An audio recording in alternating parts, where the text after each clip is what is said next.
حضرت لقمان رحمۃ اللہ علیہ ایک مشہور حکیم تھے۔ قرآن پاک میں بھی ان کی نصیحتوں کا ذکر فرمایا گیا۔ وہ ایک حبشی غلام سیاہ فام تھے۔ اللہ جل شانہ نے نوازا کہ حکیم بن گئے۔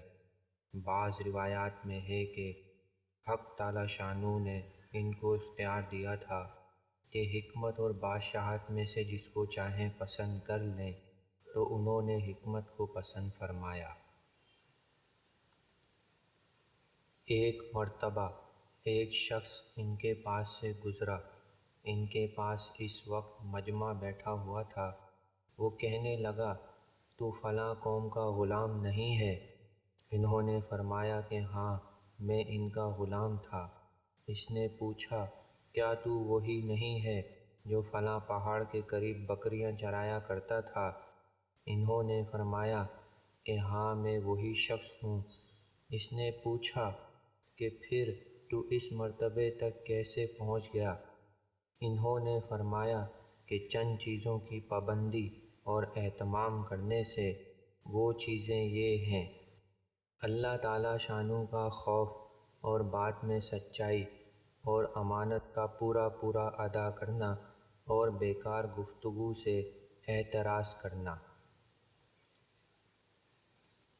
حضرت لقمان حکیم رحمۃ اللہ علیہ سے جو حکمتیں اور اپنے صاحبزادے کو نصیحتیں نقل کی گئیں، وہ بڑی عجیب ہیں اور بہت کثرت سے روایات میں بھی آئی ہیں۔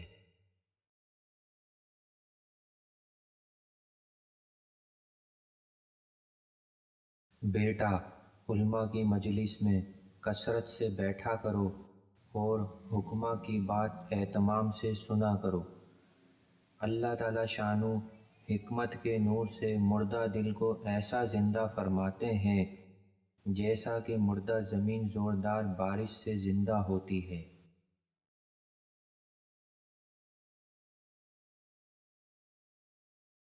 ان کا ارشاد ہے کہ بیٹا، اللہ تعالی شانہ سے ایسی طرح امید رکھو کہ اس کے عذاب سے بے خوف نہ ہو جاؤ، اور ایسی طرح اس کے عذاب سے خوف کرو کہ اس کی رحمت سے نا امید نہ ہو جاؤ۔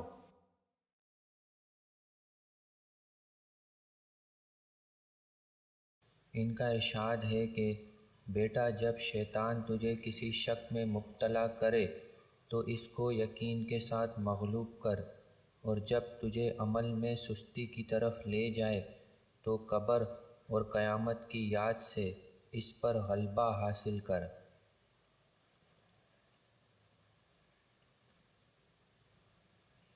ان کا یہ بھی ارشاد ہے کہ بیٹا، رب اغفر لی بہت کثرت سے پڑھا کرو۔ اللہ تعالی شانہ کے الطاف میں بعض اوقات ایسے ہوتے ہیں کہ ان میں جو کچھ آدمی مانگتا ہے وہ مل جاتا ہے۔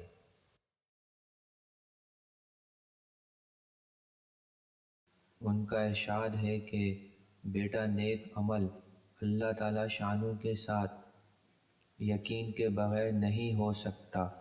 جس کا یقین ضعیف ہوگا اس کا عمل بھی سست ہوگا۔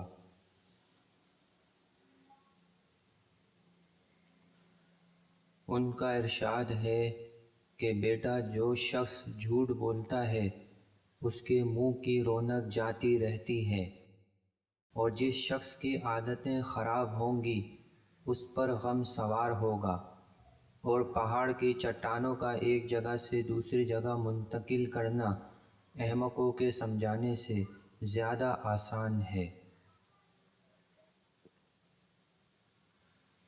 ان کا یہ بھی ارشاد ہے کہ بیٹا، جھوٹ سے اپنے کو بہت محفوظ رکھو۔ جھوٹ بولنا چڑیا کے گوشت کی طرح سے لذیذ تو معلوم ہوتا ہے، لیکن بہت جلد جھوٹ بولنے والے شخص کے ساتھ دشمنی کا ذریعہ بن جاتا ہے۔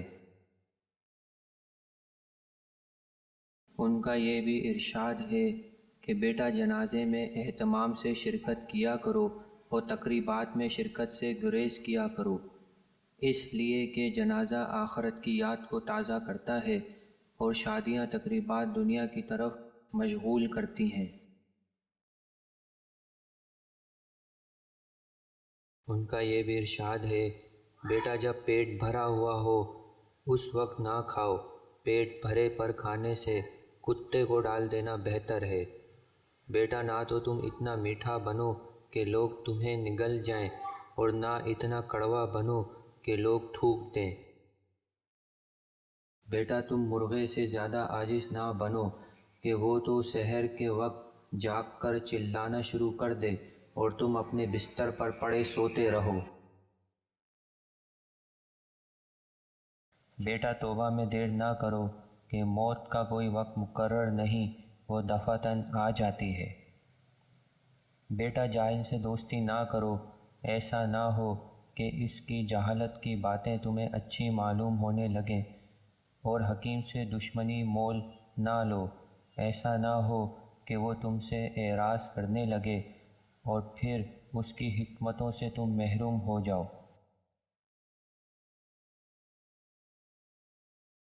بیٹا اپنا کھانا متقی لوگوں کے سوا کسی کو نہ کھلاؤ، اور اپنے کاموں میں علماء سے مشورہ لیا کرو۔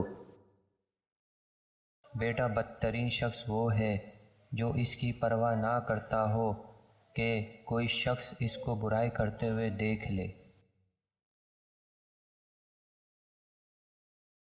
ان کا ارشاد ہے کہ بیٹا نیک لوگوں کے پاس اپنی نشست کثرت سے رکھا کرو کہ ان کے پاس بیٹھنے سے نیکی حاصل کر سکو گے، اور اگر ان پر کسی وقت اللہ کی رحمت خاصہ نازل ہوئی تو اس میں سے تم کو بھی کچھ نہ کچھ ضرور ملے گا کہ جب بارش اترتی ہے تو اس کے مکان کے سب حصوں میں پہنچتی ہے۔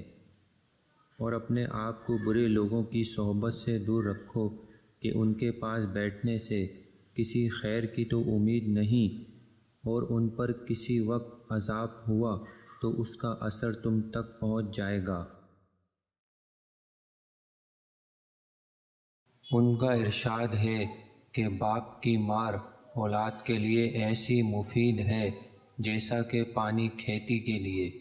ان کا ارشاد ہے کہ بیٹا تم جس دن سے دنیا میں آئے ہو ہر دن آخرت کے قریب ہوتے جا رہے ہو، اور دنیا سے ہر دن پشت پھیرتے جا رہے ہو، پس وہ گھر جس کی طرف تم روزانہ چل رہے ہو وہ بہت قریب ہے اس گھر سے جس سے ہر دن دور ہوتے جا رہے ہو۔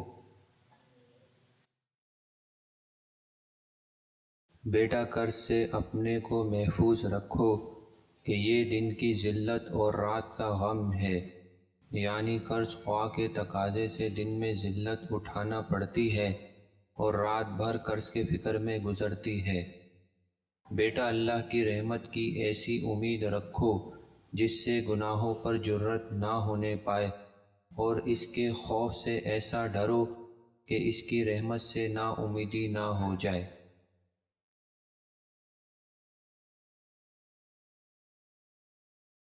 بیٹا جب تم سے کوئی شخص آ کر کسی کی شکایت کرے کہ فلاں نے میری دونوں آنکھیں نکال دیں، اور واقعے میں بھی اس کی دونوں آنکھیں نکلی ہوئی ہوں، تو اس وقت تک اس کے متعلق کوئی رائے قائم نہ کرو جب تک دوسرے کی بات نہ سن لو۔ کیا خبر ہے کہ اس نے خود پہل کی ہو اور اس نے اس سے پہلے 4 آنکھیں نکال دی ہوں۔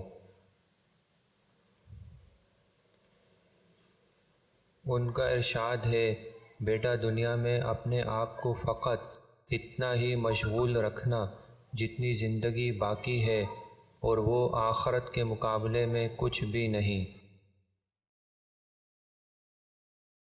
حق تعالی شانہ کی طرف جتنی تمہیں احتیاج ہے اتنی ہی اس کی عبادت کرنا، اور ظاہر ہے کہ آدمی ہر چیز میں اس کا محتاج ہے۔ ان کا ارشاد ہے، آخرت کے لیے اس مقدار کے موافق تیاری کرنا جتنی مقدار وہاں قیام کا ارادہ ہو، اور ظاہر ہے کہ مرنے کے بعد تو وہاں کے علاوہ کوئی مقام ہی نہیں۔ ان کا ارشاد ہے کہ بیٹا جب تک تمہیں جہنم سے خلاصی کا یقین نہ ہو جائے اس وقت تک اس سے خلاصی کی کوشش کرتے رہنا۔ ظاہر ہے کہ جب کوئی کسی سنگین مقدمے میں ماخوذ ہو تو جب تک اس کو مقدمے کے خارج ہو جانے کا یقین نہ ہو ہر وقت کوشش میں لگا رہتا ہے۔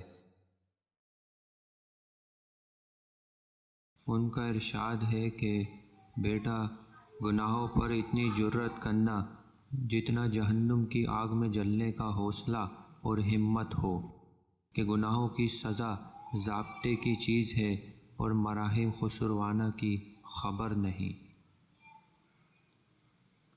ان کا ارشاد ہے کہ بیٹا، جب کوئی گناہ کرنا چاہو ایسی جگہ تلاش کر لینا جہاں حق تعالی شانو اور اس کے فرشتے نہ دیکھیں، کہ خود حاکم کے سامنے بغاوت کا انجام معلوم ہے۔